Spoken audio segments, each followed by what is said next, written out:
ನಾನ್ ನಿಂತಾಗೇನೆ 9,500 minus ಆಗಿದೆ. Local candidate ಅದೇ ಮತಕ್ಷೇತ್ರದಳು ನಾನ್ ಲೋಕಸಭಾ ಚುನಾವಣೆಗೆ ನಿಂತಾಗೂ 9,500 ಮೈನಸ್ ಆಗಿದೆ.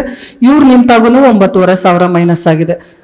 ಉಳಿದು ಕ್ಷೇತ್ರದಲ್ಲಿ ಅಂತಂದ್ರೆ ನೀವು ನೋಡ್ರಿ ಉಣ್ಗುಂದ್ ಒಂದೇ ಇಲ್ಲಿ ಕೇಂದ್ರ ಬಿಂದು ಆಗಲ್ಲ.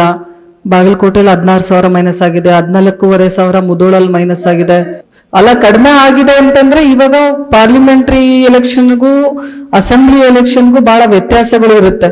ಕೇಂದ್ರ ಎಲೆಕ್ಷನ್ಗೂ ಇವಾಗ ನಮ್ಮ ಸ್ಟೇಟ್ ಎಲೆಕ್ಷನ್ಗೂ ವ್ಯತ್ಯಾಸಗಳು ಇರುತ್ತೆ. 30,000 ಇವತ್ತು ನಿಂತಂತ ಅಸೆಂಬ್ಲಿ ಎಲೆಕ್ಷನ್ಗೆ ನಿಂತಂತ ಅಭ್ಯರ್ಥಿ ಆಗಿರ್ಬೋದು, ಅಲ್ಲಿರುವಂತ ಸ್ಥಿತಿಗತಿಗಳಾಗಿರ್ಬೋದು, ಅಲ್ಲಾಗುವಂತ ಕೆಲಸಗಳಾಗಿರ್ಬೋದು, ಅದ್ರ ಮೇಲೆ ವೋಟಿಂಗ್ ಆಗಿರುತ್ತೆ. ಕೇಂದ್ರ ಎಲೆಕ್ಷನ್ ಇರುವಂತ ಅಭ್ಯರ್ಥಿಗಳಾಗಿರ್ಬೋದು, ಮತ್ತೆ ಬೇರೆ ಬೇರೆ ಹಲವಾರು ಒಂದು ಮಾನದಂಡದ ಮೇಲೆ ಎಲೆಕ್ಷನ್ ಆಗೋದ್ರಿಂದ ಪ್ರಾಮಾಣಿಕವಾಗಿ ಎಲೆಕ್ಷನ್ ಮಾಡಿದ್ದಾರೆ. ನನ್ನ ಪತಿಯವರೇ ಪ್ರಾಮಾಣಿಕವಾಗಿ ಎಲೆಕ್ಷನ್ ಮಾಡಿದ್ದಾರೆ. ಅವ್ರಿಗೆ ನಾವೆಲ್ಲೂ ಬೇಡ ಅಂದಿಲ್ಲ. ಅವರು ಸಹೋದರಿ ರೂಪದಲ್ಲಿ ಅವ್ರನ್ನ ಸ್ವೀಕರಿಸಿ ಅದೇ ಒಂದು ಪ್ರಾಮಾಣಿಕತೆಯನ್ನ ಚುನಾವಣೆ ಮಾಡಿದರೆ ಜನರ ಮನಸ್ಥಿತಿಯನ್ನ ನಾವು ಬದಲಾಯಿಸೋದಕ್ಕಾಗಲ್ಲ. ಜನ ಇವತ್ತು ಏನ್ ಮಾಡ್ತಾರೆ, ಯಾವ ರೀತಿ ವೋಟಿಂಗ್ ಮಾಡ್ತಾರೆ ಅಂತ ನಾವು ಹೇಳೋದಕ್ಕಾಗಲ್ಲ. ಜನಕ್ಕೆ ನಾವ್ ಹೇಳ್ಬೋದು ವೋಟ್ ಹಾಕ್ರಿ ಅಂತ.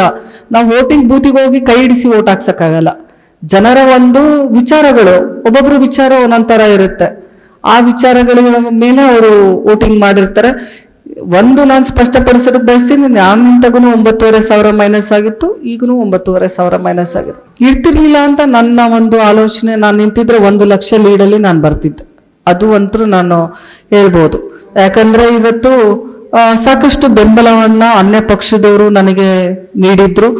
ಜೊತೆಗೆ ಎಲ್ಲಾ ಒಂದು ಸಮಾಜದವರು ಇವತ್ತು ಒಬ್ಬ ನಾಯಕಿ ಅಂತೇಳಿ ನನ್ನನ್ನ ಒಪ್ಕೊಂಡಿದ್ರು. ಜೊತೆಗೆ ಇವತ್ತು ನಮ್ಮ ಜಿಲ್ಲೆಯವರು ಅನ್ನುವಂತ ಅಭಿಮಾನ ಒಂದು ಸಾಕಷ್ಟು ಕಡೆ ಇತ್ತು. ಒಟ್ಟಾರೆ ನಿಂತಿದ್ದ 100% ಸಂಸದಳಾಗಿ ನಾನು ಹೊರ ಹೊಮ್ತಿದ್ದೆ. ಅದು ನನಗೆ ನಿಶ್ಚಿತವಾಗಿದೆ. ಪಕ್ಷ ಅವಕಾಶ ಕೊಟ್ಟಿಲ್ಲ ಈ ಬಾರಿ. ಮುಂದಿನ ಬಾರಿ ಖಂಡಿತವಾಗ್ಲೂ ಒಂದು ಸ್ಥಾನಮಾನ ಸಿಗುತ್ತೆ, ಮತ್ತೊಮ್ಮೆ ಸಂಸದರ ಶಾಸಕರು ಆಗ್ತೀವಿ ಎನ್ನುವಂತ ಭಾವನೆ ನನ್ನಲ್ಲಿದೆ.